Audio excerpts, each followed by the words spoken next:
वो कहानी बताती हूँ कि सीमा ने कैसे इस पैसों का जुगाड़ किया। हर महीने गुलाम हैदर जो सऊदी में काम कर रहा था, वो 70 से 80 हजार रुपए सीमा को भेजता था ताकि वो घर खर्च करे और साथ ही साथ जरूरतों को पूरा करे। हर महीने सीमा इसी पैसे से जो गुलाम हैदर भेजता था 20 से 25 हजार रुपए बचाती थी। अब इसके बाद समझिए 2021 में सीमा ने 2 कमेटियां डाली। इसके पहले उसने ऐसा कुछ नहीं सोचा। 2019 में जब वो सचिन के संपर्क में आई, उसके बाद कैसे उसने आगे की प्लानिंग करना शुरू करा। अब ये जो कमेटियां डाली सीमा ने, 2 लाख रुपए इससे सीमा को मिले थे। ससुर अमीर जान को भी 1 लाख रुपए किसने भेजे थे? हैदर ने भेजे थे, ये कहते हुए कि ये पैसा आप सीमा को दे दीजिए। गुलाम हैदर ने सऊदी से 2.5 लाख रुपए एक बार भेजे ताकि परिवार को दिक्कत ना हो। सीमा इस पैसे से घर खरीद ले जो सीमा चाहती थी। रिश्तेदारों से भी सीमा ने आर्थिक मदद ली थी अपने घर को खरीदने के लिए, जैसा सीमा कहती है।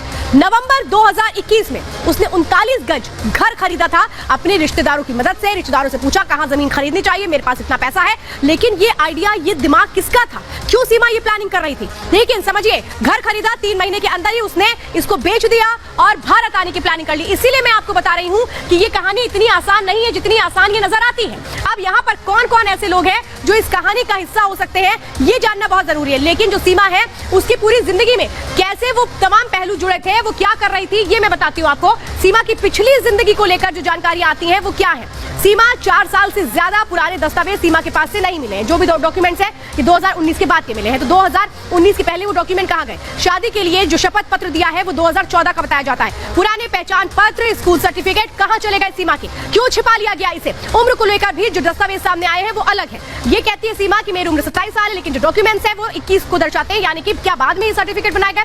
पाकिस्तान में इस्तेमाल किया गया मोबाइल फोन क्यों तोड़ दिया गया, जो अभी भी पहेली बना हुआ है। यानी 2019 के पहले की जिंदगी अगर सीमा की देखें तो बिल्कुल अलग है, लेकिन 2019 के बाद की जिंदगी में जमीन आसमान का अंतर है। चलिए एक और जानकारी दो। तस्वीरें अभी आपने जो देखी हैं, देख रहे हैं, ये दरअसल किसकी है? वो सीमा और सचिन जिनको रखा गया है यहाँ पर, क्योंकि लगातार कहा जा रहा था कि एक सेफ हाउस में रखा गया है। कहाँ है सीमा और सचिन, किसी को नहीं पता था। लेकिन रिपब्लिक भारत की टीम उस जगह पहुंची और ये आप देख रहे हैं, ये ठिकाना है सीमा हैदर का, सचिन का, जिनसे लगातार सवाल जवाब किए गए। लेकिन अभी भी कई ऐसे सवाल है जिनका जवाब मिलना बाकी है। ये आप तस्वीरें देख रहे हैं जहां सचिन रोक रहा है, बात नहीं करने दे रहा।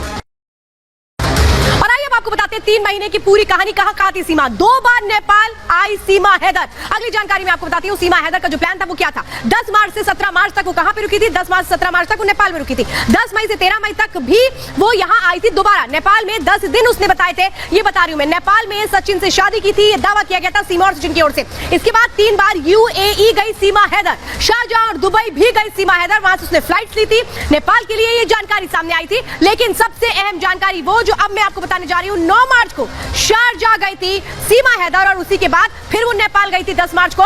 10 मार्च को नेपाल जाने के बाद वो 7 दिन तक नेपाल में रही थी। 18 मार्च को दोबारा वो दुबई पहुंची और दुबई से फिर कहां जाती है? कराची जाती है पाकिस्तान। 9 मई को वो दोबारा इसी रूट को तय करती है, क्योंकि 9 मई के बाद की जो उसकी यात्रा थी, सफर था, वो भारत के लिए था। 9 मई को दोबारा वो कहां जाती है? 9 मई को दुबई, शारजाह वो जाती है। मार्च से लेकर मई तक पाकिस्तान में वो रहती है। लेकिन पाकिस्तान में वो कहां रहती है ये बताती हूँ। 52 दिन पाकिस्तान में रहती हूँ। पाकिस्तान में क्या कर रही थी? क्या यहीं पर वो तमाम साजिशें रच रही थी? ये कई अहम सवाल है जो इस पूरी पहेली के साथ उठ खड़े हुए हैं। और आइए अब आपको बताते हैं जो डिपोर्ट करने की प्रक्रिया है वो क्या है। दरअसल पहले अवैध प्रवासियों की पहचान की जाती है, जो गलत तरीके से भारत में आते हैं, बिना किसी डॉक्यूमेंट के जरिए आते हैं, अवैध तरीके से भारत में एंट्री ली जाती है। उनकी पहचान की जाती है कि ये आए कैसे हैं, कहां से ये आए हैं। ये पहली प्रक्रिया का वो हिस्सा होता है। डिपोर्ट करने की जो प्रक्रिया होती है वो मैं आपको बता रही हूँ।